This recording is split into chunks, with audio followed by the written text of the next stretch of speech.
Hi, everybody. This is Kathy L. Murphy, the Pulpit Queen, and I have peacock hair to go with our author's book tonight, The Lost Book of Eleanor Dare by Kimberly Brock. Yay!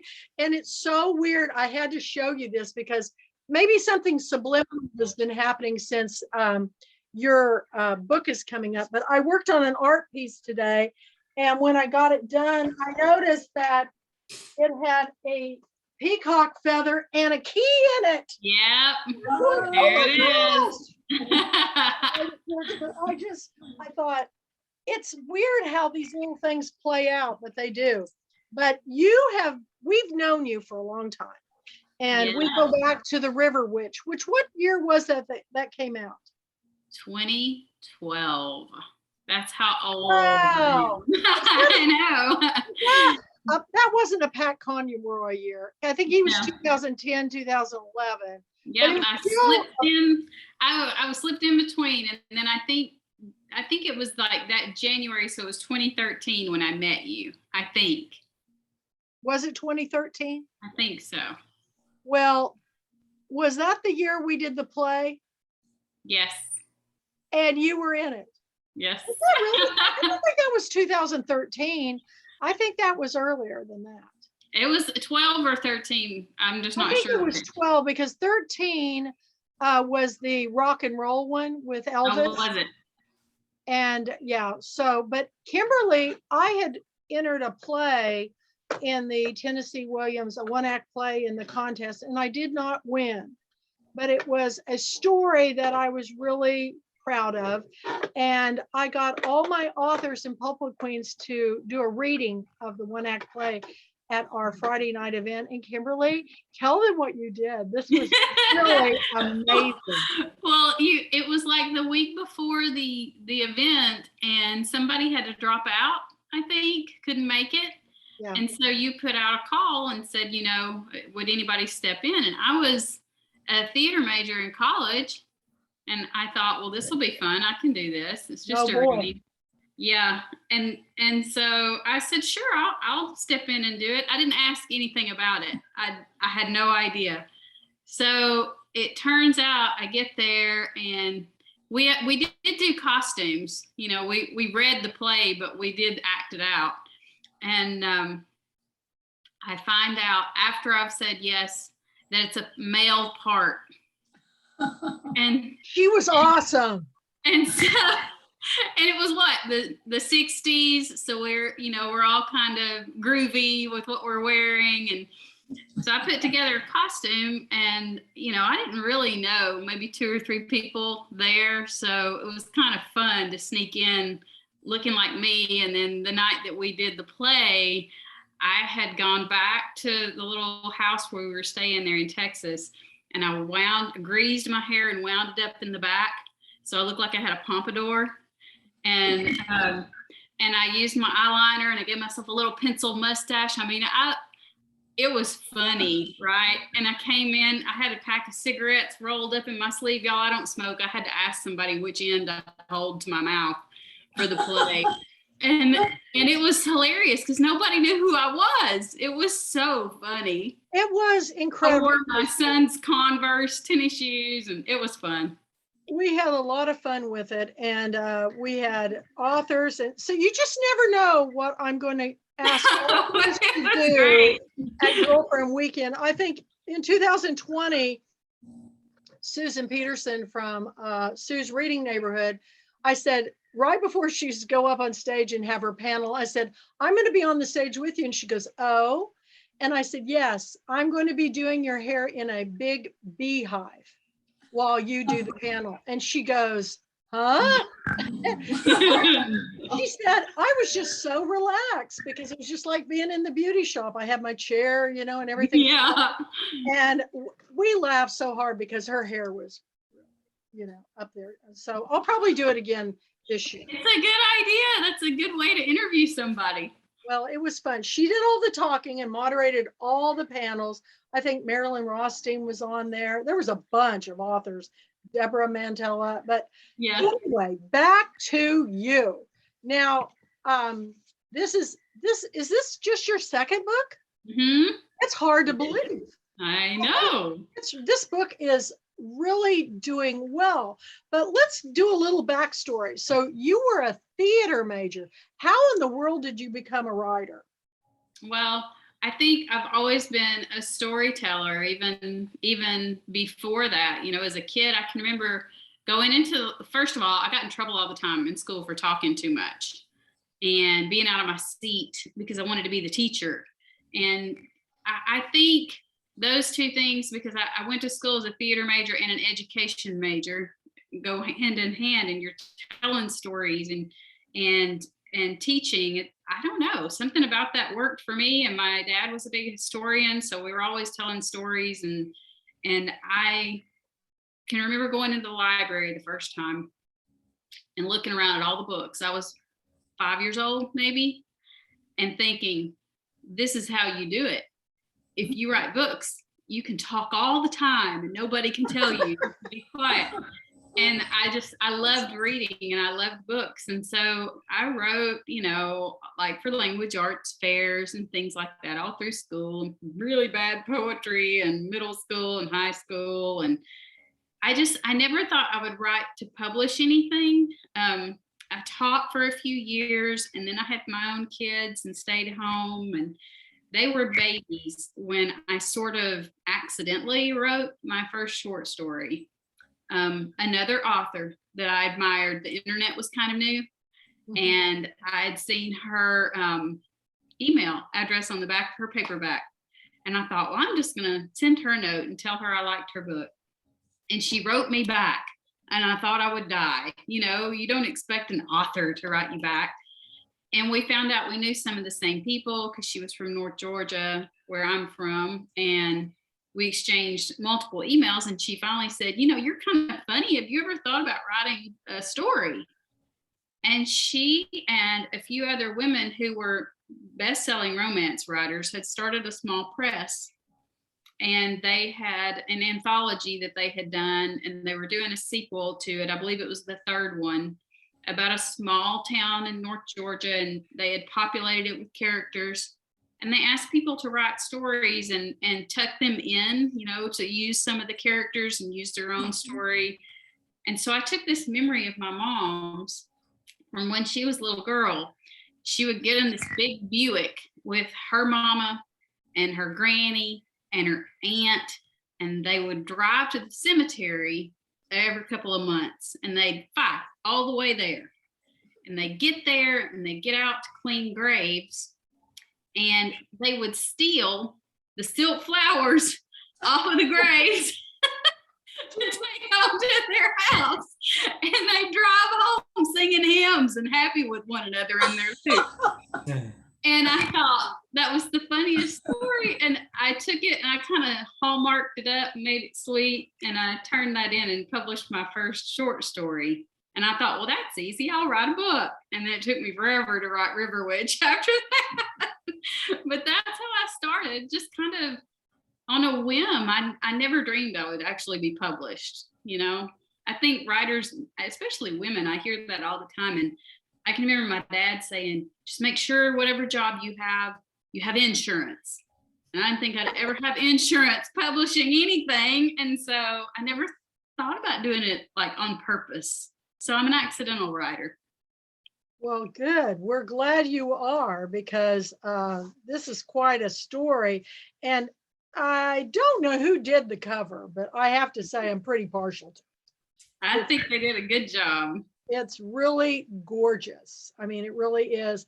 I mean, all the books this year that we've been picking, my God, whoever's doing the art on the covers is doing you just couldn't wait to pick this book up. I love it.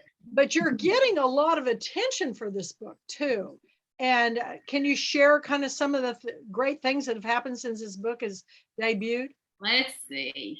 It was a Buzz book pick for spring and summer 2022, and an Audible. I think it was like one of their most anticipated listens for spring and summer. So that was exciting. I I've gotten some nice reviews. Claire Fullerton wrote me a beautiful review, and I'm so happy to know her. I cried over that review for New York Journal. And then most recently, it spent 2 weeks on the Southern Indie bestseller list. Oh, I don't know how. I'm so excited. well, Robert just put a post too. What, it was in the Deep South? Was that the Oh, magazine? yeah. Yeah, it was Deep South Magazine's summer reading list. That's fantastic. These are all great, and we're hope to taking it even more, now that it's our pick. And I made the crazy mistake of I try to announce my books each month, and I don't know why I picked up yours instead of the book for April, but I announced. I know, and I thought, oh no, I'm ahead. I messed up. It just goes to show you that I'm a flawed queen. I do make mistakes, but I think now people have plenty of time to read your book. They're out of school, and it's a remarkable story. I don't like to give away anything about the book, but how did you find out? This is kind of based on, this isn't a made up story completely. Some of it is. Some of it, I know it's fiction, but true history too. When did you hear about this in the first place? Because you said you'd like to do research and, history. So I think most of the people that I've talked to since publishing the book, when I go and talk to groups, I always ask if people know about the lost colony of Roanoke and North Carolina history. And most people who grew up on the East Coast know about it. Some people middle of the country. If farther west you go, the more hit or miss it is. Yeah. But I grew up in North Georgia, and I was that kid that was like where I wasn't supposed to be. If it was a room I wasn't supposed to be in, that's the room I wanted to go in. If it was a hallway I was supposed to go down, if it was a trail on a field trip I wasn't supposed to be on, the police might be looking for me an hour later, and that might be a true story. So I like a mystery, and I can remember being in like 4th or 5th grade, and this particular history lesson about the lost colony of Roanoke really caught my attention because it's a story without an end. 115 people disappear. I wanted to know what happened, and I always, when it's something that I should know about and I don't know about it, that's the other thing that always hooks me. So when we got married 25 years ago, we moved to Seattle, and we were there for 4 years, and then we moved to North Carolina, and I had 2 babies 16 months apart. I didn't know anybody in the town I was living in, and they would take naps, and I was doing research for River Witch, and I was looking for things about Appalachia, and I stumbled across this article that connected Georgia, my home state, to the Lost Colony mystery. And so all my antennas went up. So we have the first mystery in the book is the Lost Colony mystery. And if you don't know that, it's one of the earliest colonies that was sent from England, and the first colony that had women and children, and it failed. And the governor had to leave and go back to England for supplies, and couldn't come back for 3 years because they were at war with the Spanish and there were no ships. And when he came back, there was no sign of them. They were gone. And his daughter was one of those people that disappeared with the colony, her husband, and a daughter named Virginia there, that most people know that name. She's the famous one. Eleanor was her mother. So the second mystery, I found this article, and it says that in 1937, this man was about 50 miles inland on the Chowan River from where Roanoke Island is at on the North Carolina coast. He and his wife are on vacation in their big car, and they pull over on the side of the road, and he gets out. He says he's looking for chestnuts. We know what a man's doing on the side of the road on vacation. I think that's funny. And he trips over this big rock, and it's got an inscription on it. He can't read it, but this is 1937, so it's at the end of the Depression, and everybody's looking for a way to make a buck. And it's the heyday for like Barnum and Bailey and all kinds of spectacles in the country, like fake Indian effigies and all kinds of craziness. And so he thinks it might be worth something, and he throws it in his trunk. Oh my And God. they go on their way for the rest of their vacation. They make their way down through South Carolina and into Georgia and down to Atlanta to Emory College. And he decides to take it in and see what they think about it and ask if it's worth anything. And from that moment, and over the course of the next couple of years, they basically lost their minds, because every expert that looked at it said, this is Elizabethan English.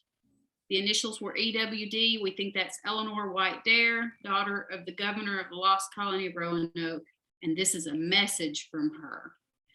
And it said there had been a massacre, that most of the colonists had been killed, including her husband and her child. She had survived with a few others. They were moving on. There was supposedly another stone that marked the grave for her husband and baby. So, big excitement, all in the news, all over the country, all over the world. People came to see this thing. And a professor from Emory and his dad, who was the president of Grinnell University, which was a women's college in Gainesville, Georgia, like an hour from where I live now, an hour from where I grew up, they took the stones to investigate further. They took them to the college. They went and they looked for the other stone, for the gravestone, couldn't find it. So they put the word out and they said, so if anybody else finds one of these, we'll pay you. Oh my. So you know what happens then. So Yeah. over the next few years, all This these was stones. what year was this? 37.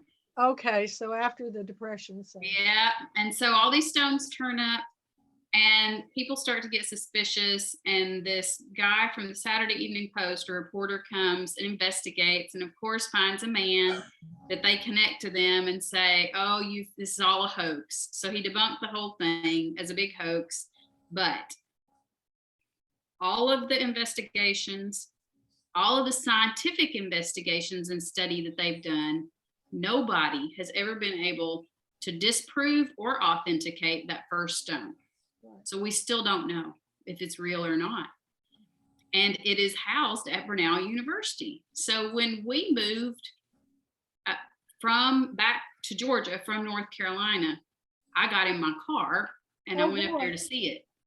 I just wanted to see it. Yeah. And, you know, I couldn't believe that I didn't know anything about it. I just wanted to take a look at it.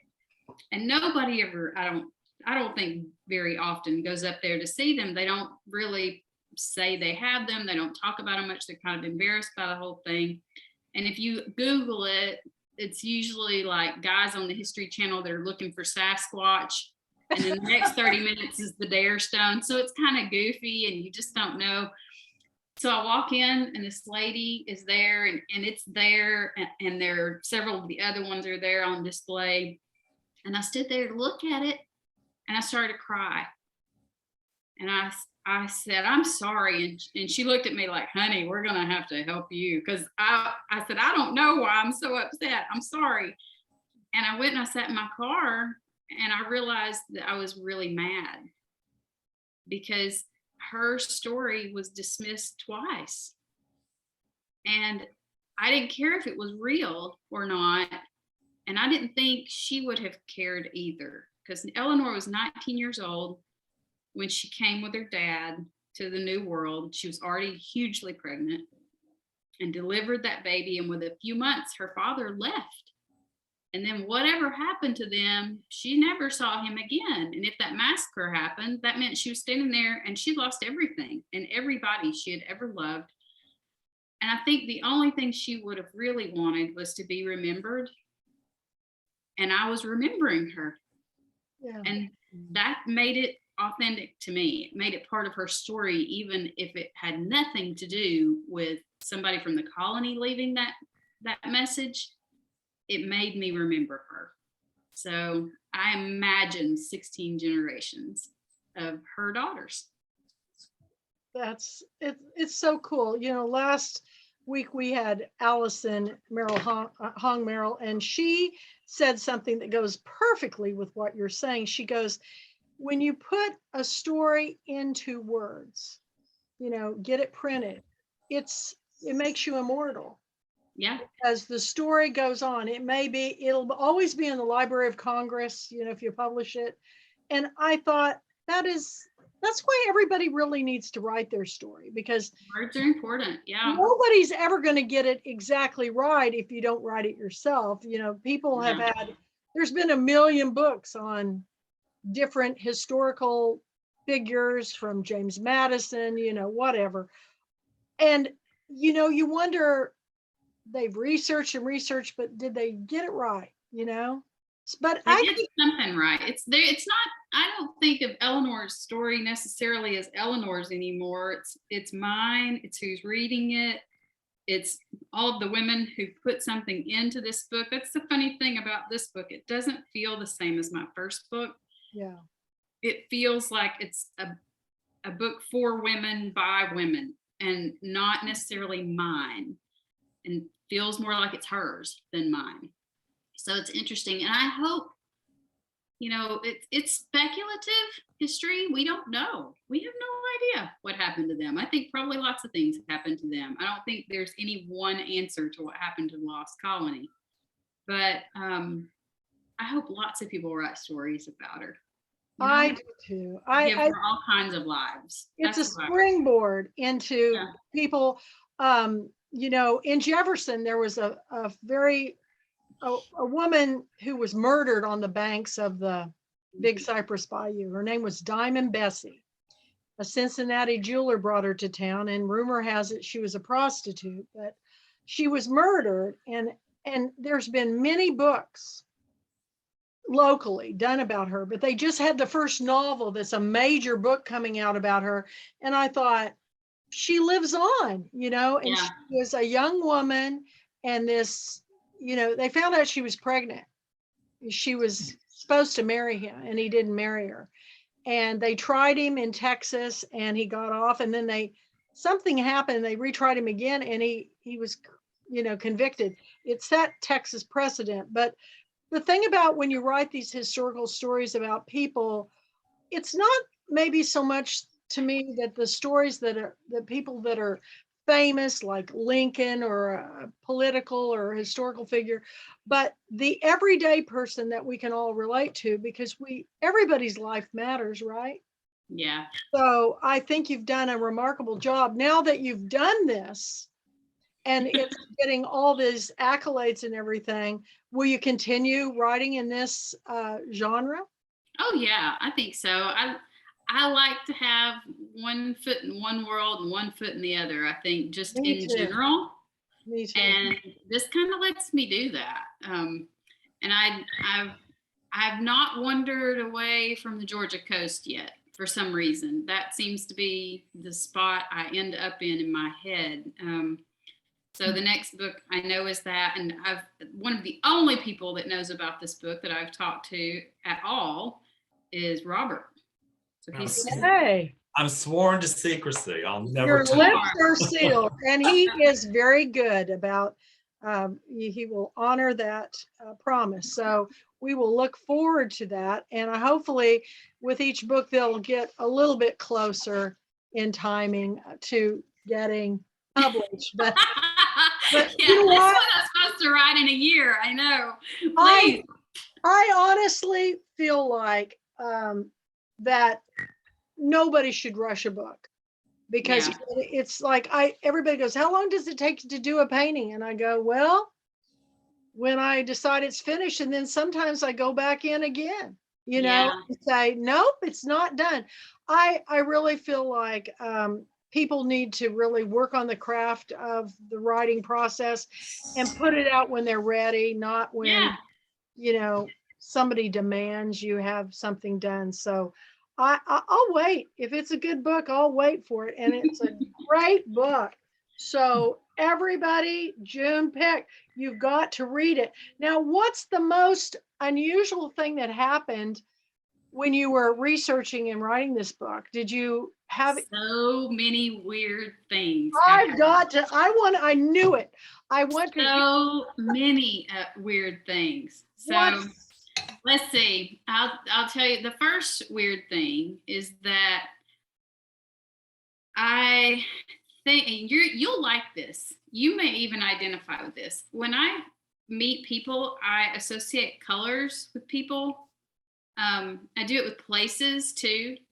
And when I write, that's part of what I'm thinking about. And I had initially, because those 48 stones that were found, they give Eleanor this kind of shady story. Like they say that she comes from where she's at, where the stone is found, follows Native Americans down into South Carolina and then into North Georgia, into a valley, this beautiful valley where she marries an Indian king and has a baby. And when she has the baby, the tribe turns against her and they send her on the road again with the other survivors that are there. And they follow the river down into Fulton County, Georgia, about 10 minutes from where I live now, into a cave where she died, according to the stones.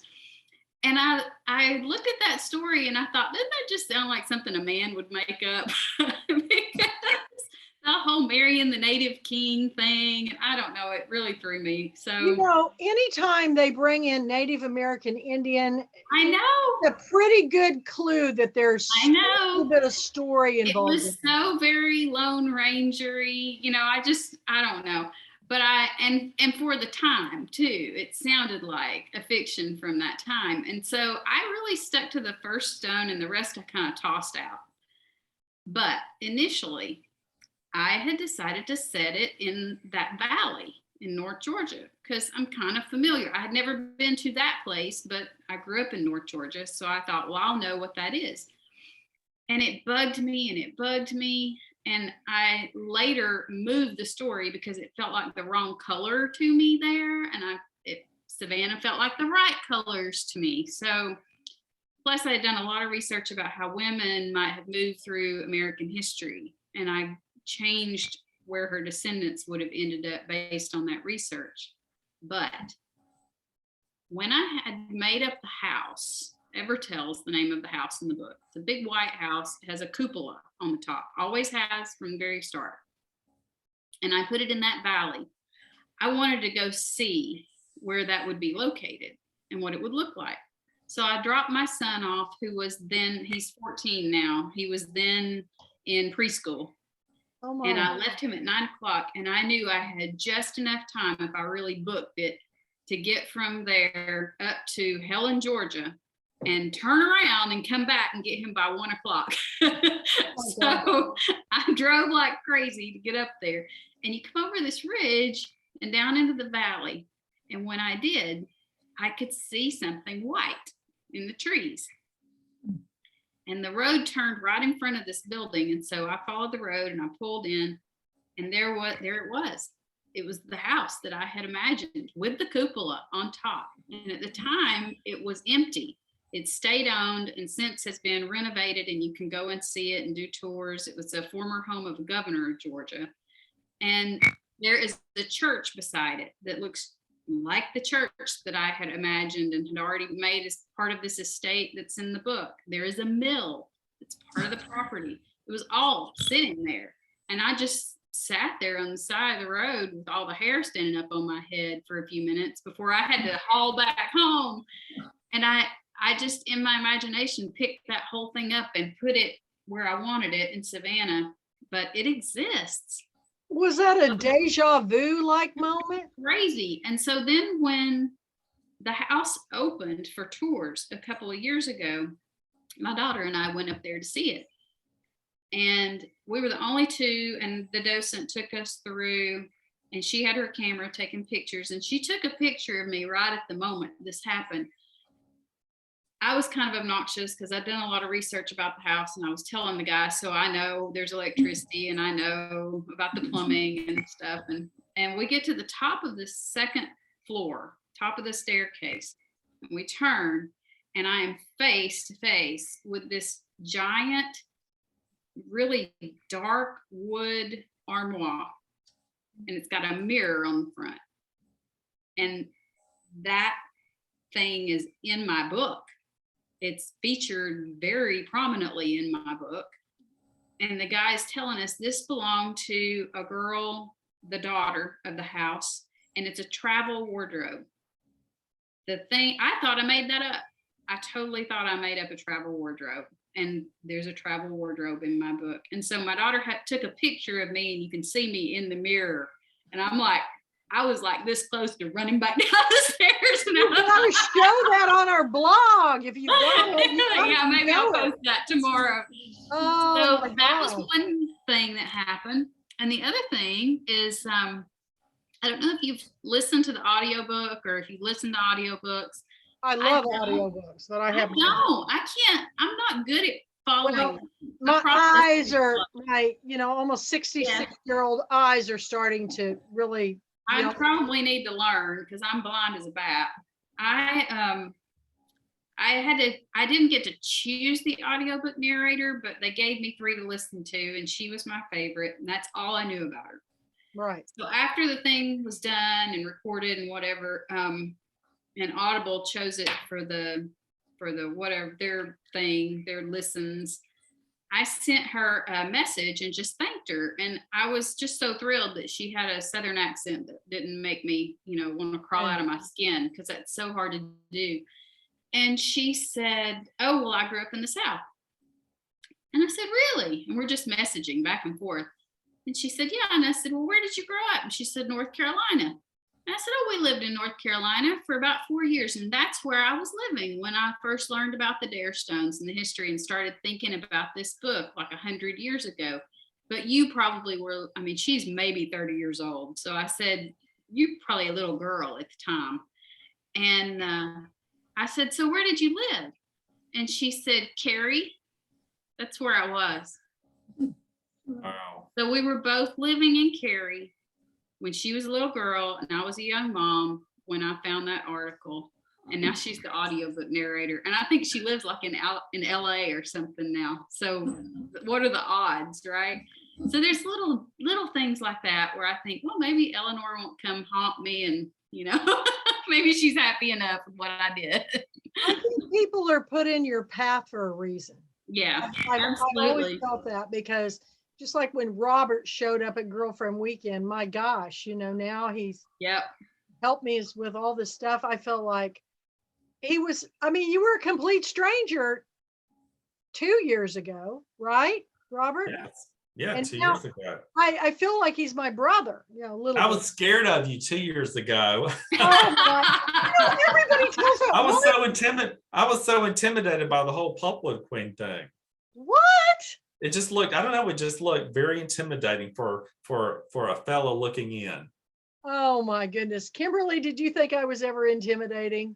Oh, no. Well, not intimidating, but I was kind of shy. And so I didn't know anybody that first weekend. So the easiest way to kind of put my toe in was the costumes. The costumes help. You just sort of, you get to be silly, and it gives you something to talk about, makes your small talk easier. So I liked that part of it. And it's storytelling, right? You're the whole weekend long, that's what you're doing. So I loved it.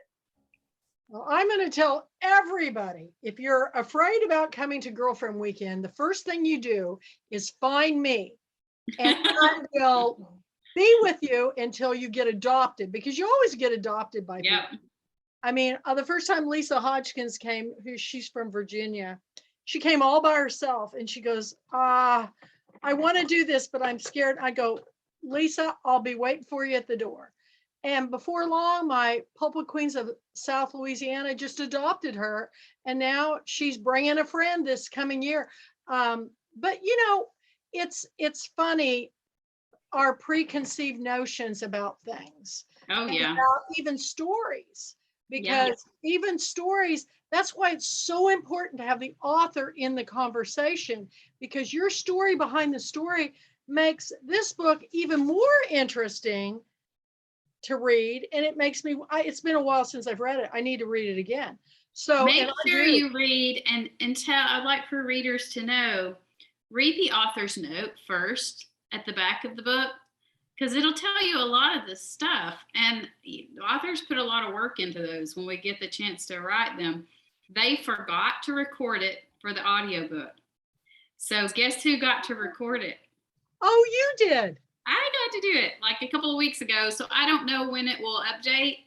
If you've already purchased the audiobook, then it should, the file will update when they update the file with that.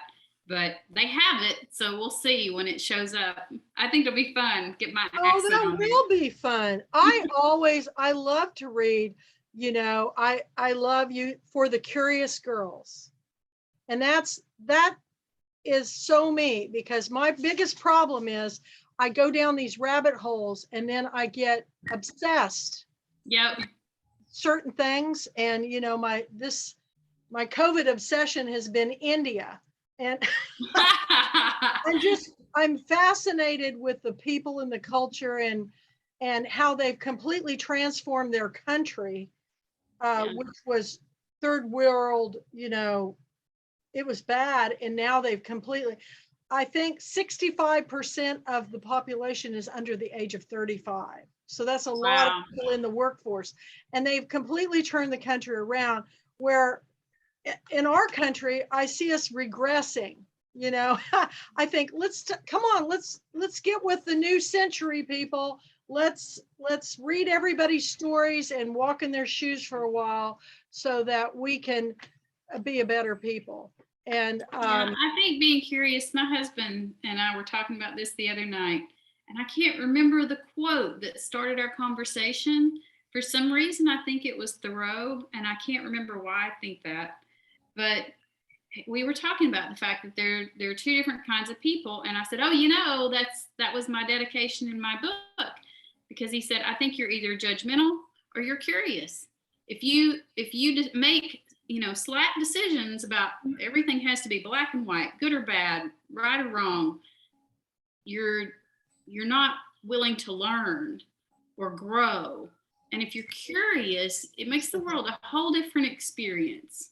And your relationships are different, your life is different, your attitude is different. So I think it's good to be curious. And I think particularly girls, in my experience growing up, you weren't always allowed to be curious. And I was in trouble for it a lot. But I think it's made me a much happier person. So, and most of the readers that I meet are curious. They're curious people by nature. So I guess I wrote it for them. So Kimberly, so this brings me to your tagline. The fate of the world is often driven by the curiosity of a girl. Isn't that amazing? I think that's like one of the best taglines ever. Well, I think it is too. And I think what she just said is brilliant. Yeah, absolutely. I've never thought of that before. Wow. I thought about Eleanor Dare being that 19-year-old girl, and I don't think she probably had a lot of choices. I don't think she probably got to choose whether or not she was going to get on that boat when she did. Her mother died young with an infant son or a young son. And about that time is when Eleanor's dad started traveling. And I don't mean like he went down the road on a business trip. I mean, he got on a ship and left the country to an unknown world. And he did it multiple times, leaving her behind. And I think she must have looked, he was an artist, and I think she must have looked at those things, the art that he brought back, that he had made of this new place, and wondered what it was that he was after. I know he was grieving, and I know they were both lonely, but what was he in love with? What was drawing him there over and over again? And she would have wanted to be part of that. She would have wanted to make herself that somehow so he would see her. But I can imagine her being at home and wanting to know where he was and what he was doing and what that place was. And that curiosity must have been the thing that helped her get on that boat, big pregnant, and go, leave everything behind. And wanting his love, Love's the only thing that moves you to do those kinds of things. Absolutely. So the book is about curiosity and it's about mystery. I hope when people read it, that they're not really reading it because they want to know the answer to the lost colony. I want them to read it and come to the end and realize that they like the mystery most.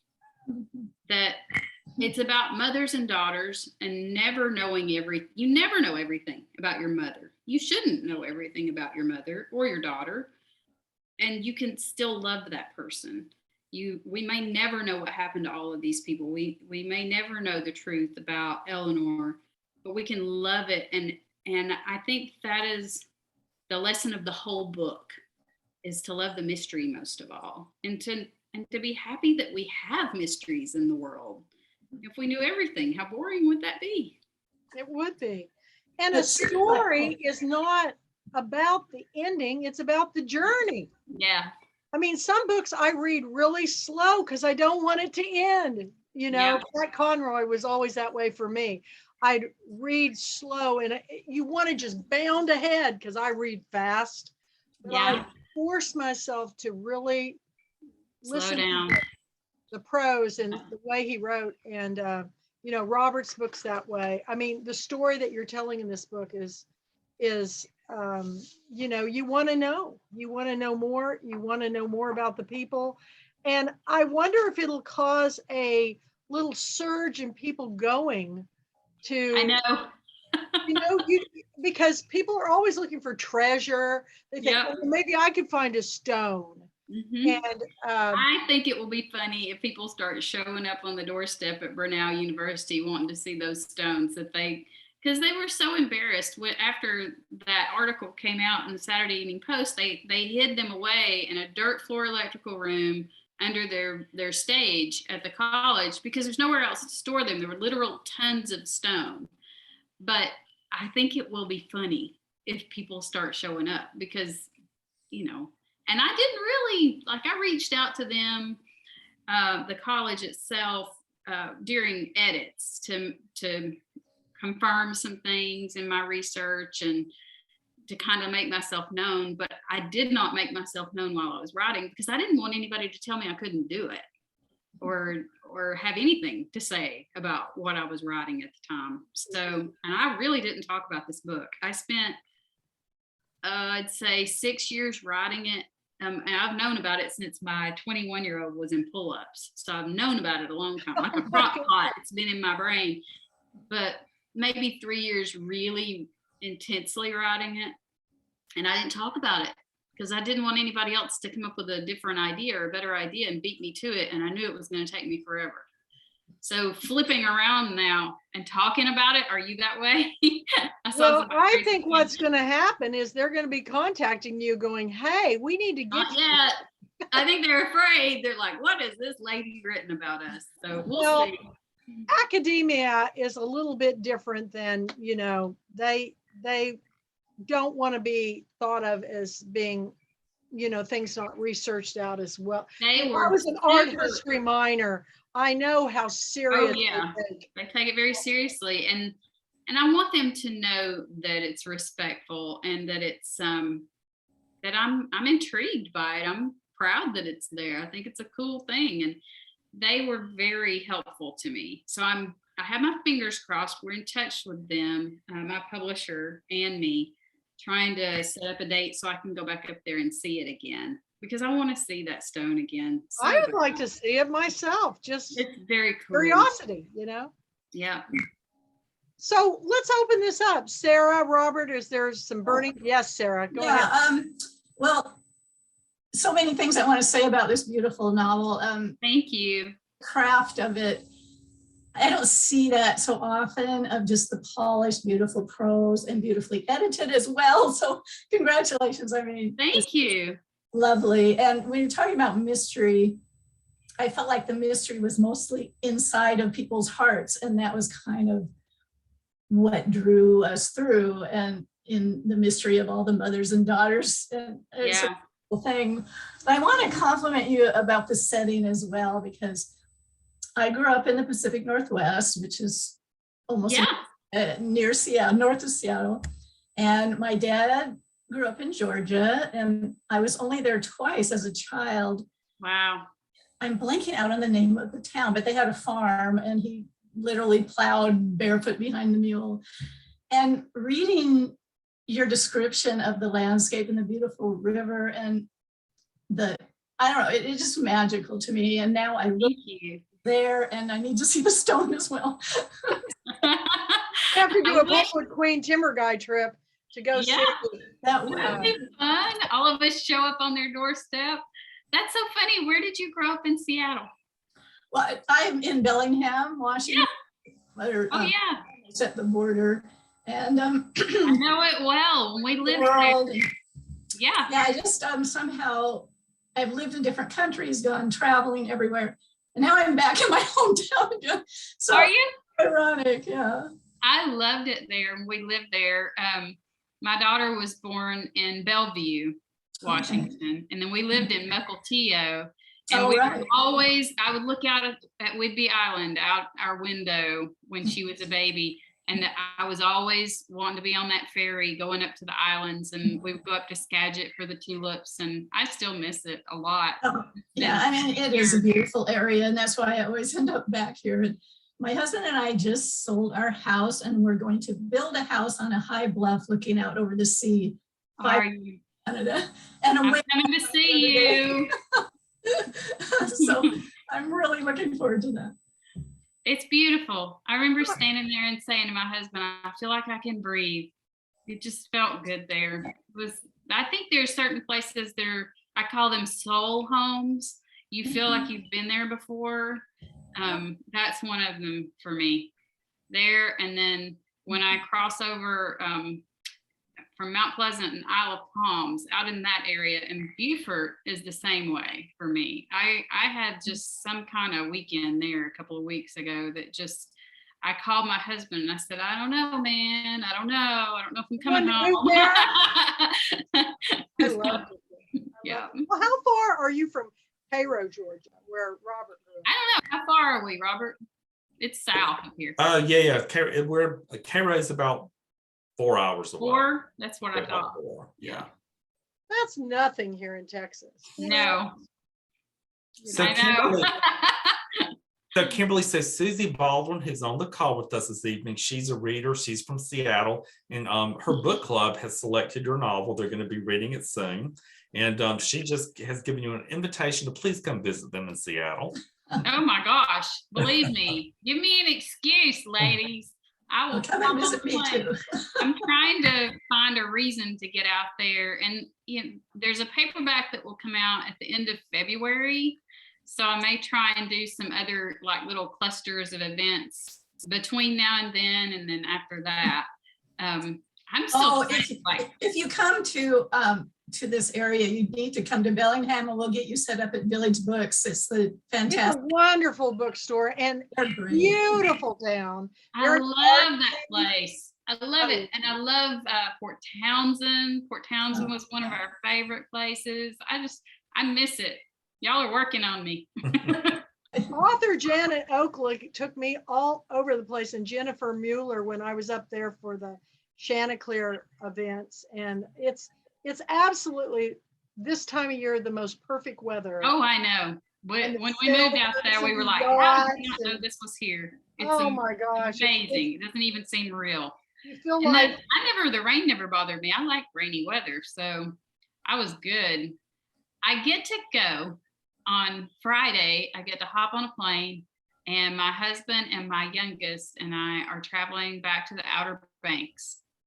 And it's the first time I've been there since like they were babies, so long ago.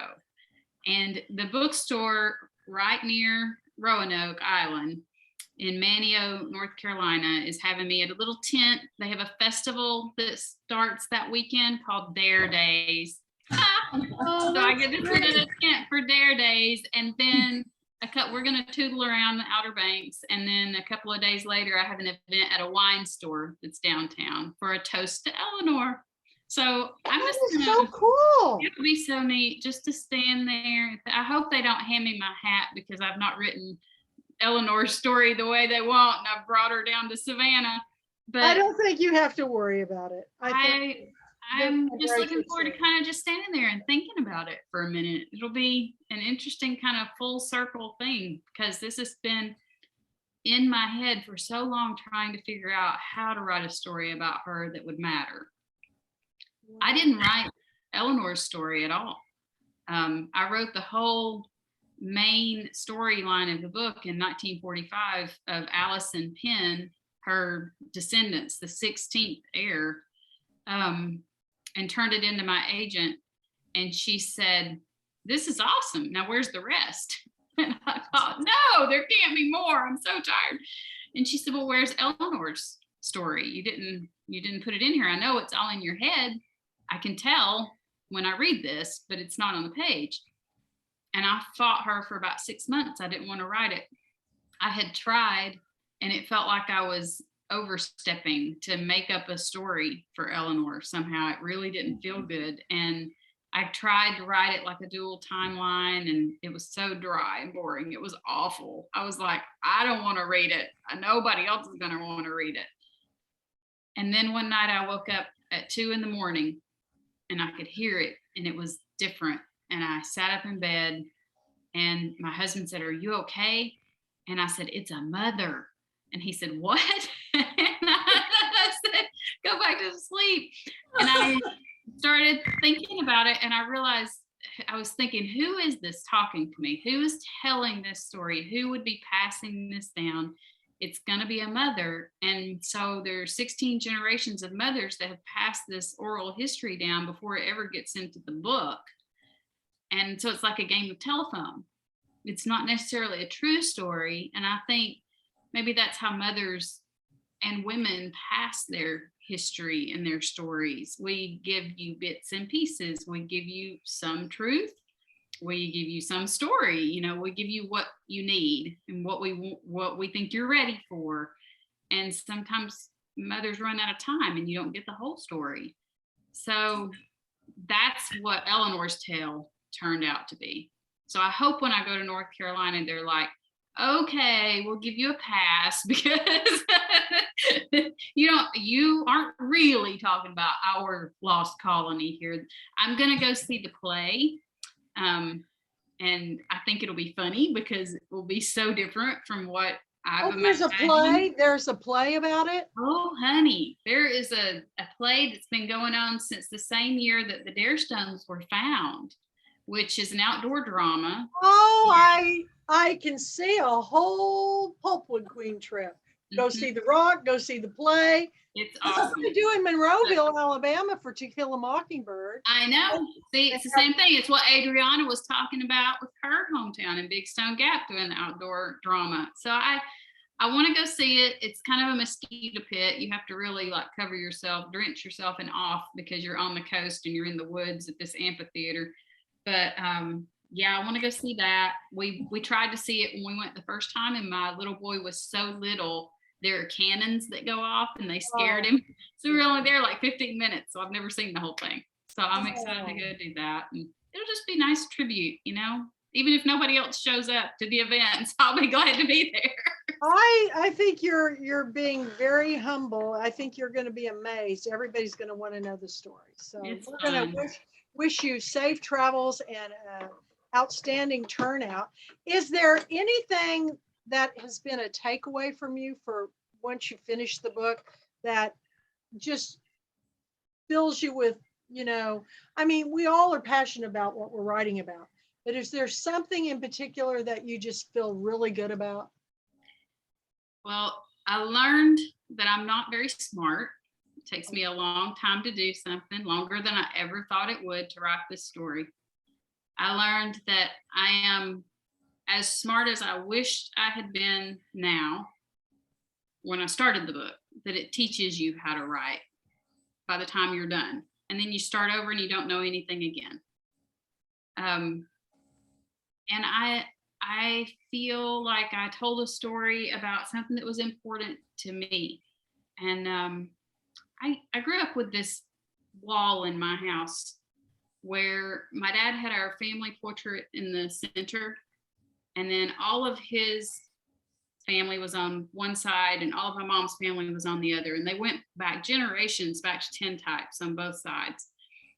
And we would stand there and look at those pictures, and he would say, and these are your grandparents, and this is his parents, and that's the man that left her, and that's, and we'd stand there and look at these people and wonder about their lives. And when I looked at that stone, I think that's what I was seeing. I think what I was thinking about was all of the people that have come before and the stories I wish that I knew, I wish that had been told, or messages, what I would give for a message from people that I have lost. I don't think I would care if it was true necessarily. I would just want it. And I have met people since they've read this book who've told me they're writing their stories down for their kids or their grandkids, or they're writing their recipes down, or they're making scrapbooks, or whatever it is that they feel like is important to them, that they're making sure they give to somebody else. And that to me was kind of the whole point. So I feel connected to it in that way, and I feel like it's making connections, and I like that. I think it's fantastic because we're the only animal on this planet that shares stories. Yeah. Humans are the only ones that do it, and that's how we've learned and evolved as a people. So if we stop communicating with each other, then the stories stop. And that's why it's so important that we have these Zoom meetings and people come on board and we have these conversations. And we will, I really look forward to all your blogs this week, and anything we can do to help you with the February book release, we're there. Thank you. And we do hope that you will plan on coming to our Girlfriend Weekend, because all the 2021 authors, you will be up for Book of the Year for our awards show and our readers vote.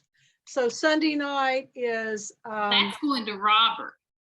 Huh? Oh, So that's going to Robert. You just never, I tell you, I am always surprised by who wins. It's always deserving, but I'm always surprised because it's usually the person that's been the most involved in the book club.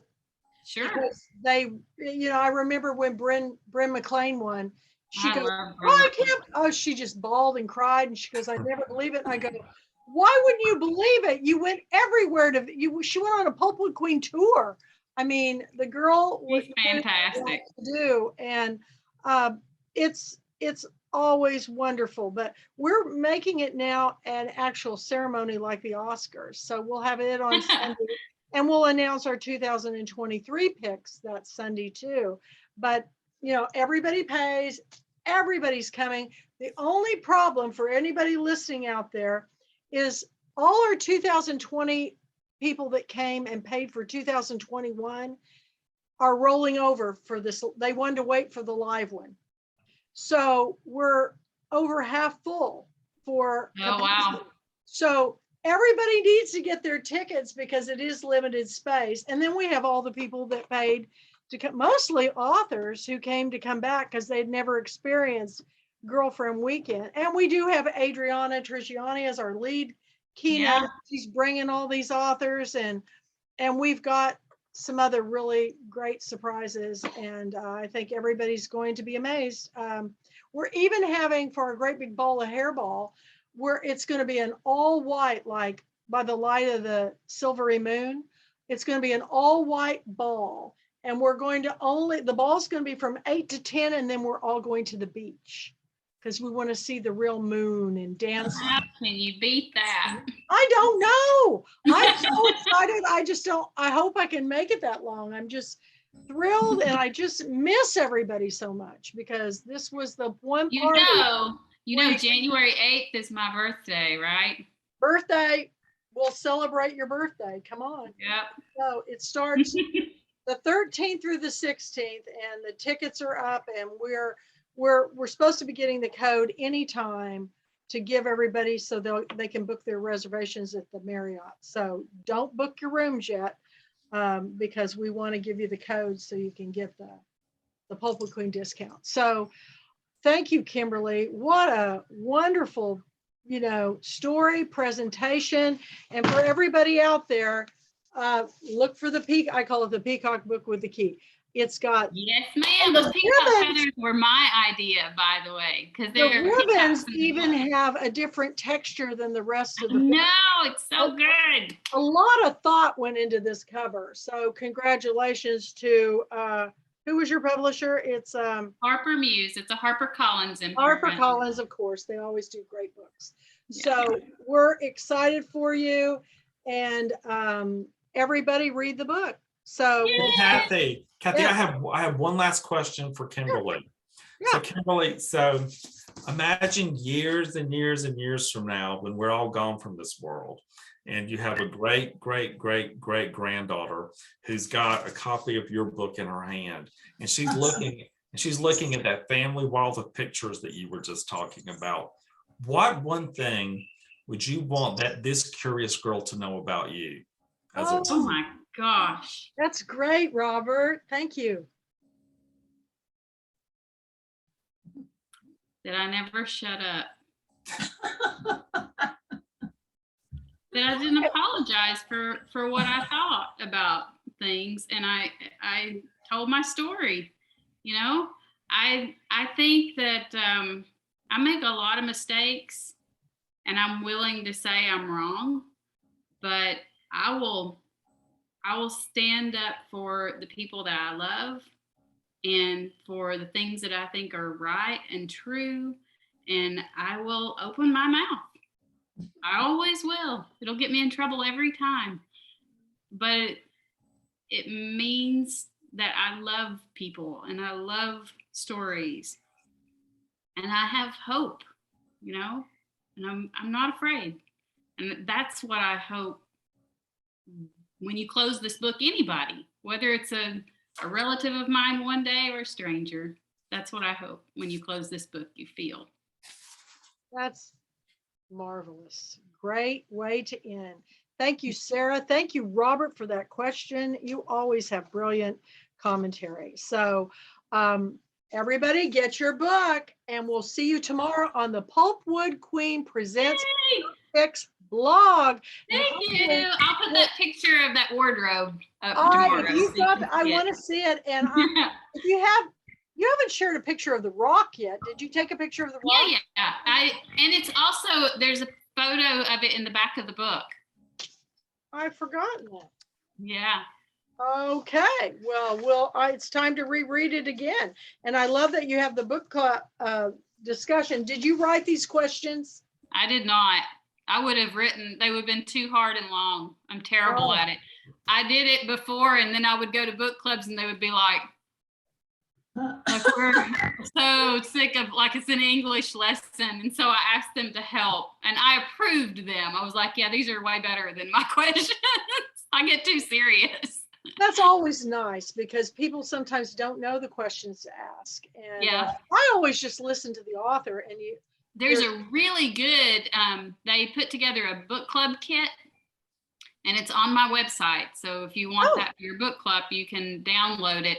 It has a recipe for fish stew, because there's a recipe for fish stew that they use in this book. And I'm like, oh no, I hope it's good. It made me really stinky.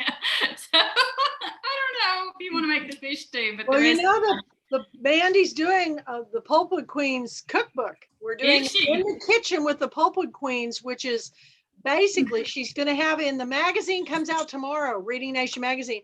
She's going to have a submission where you submit your recipes with your stories.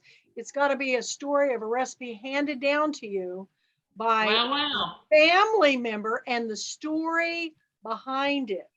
So we think this will be, and Mandy, if anybody can do it, Mandy can do it. She's doing it. I'll look at that. She's amazing. So get ready for the Reading Nation magazine tomorrow. And thank you, Kimberly. Thank you. It was great. Yep, you're awesome. I love you. I'm Have glad a you're great feeling night, good. and we'll hopefully see you in January, okay? Yeah, thank you. you. Everybody. It's all about the story. We'll see you next time. Bye-bye.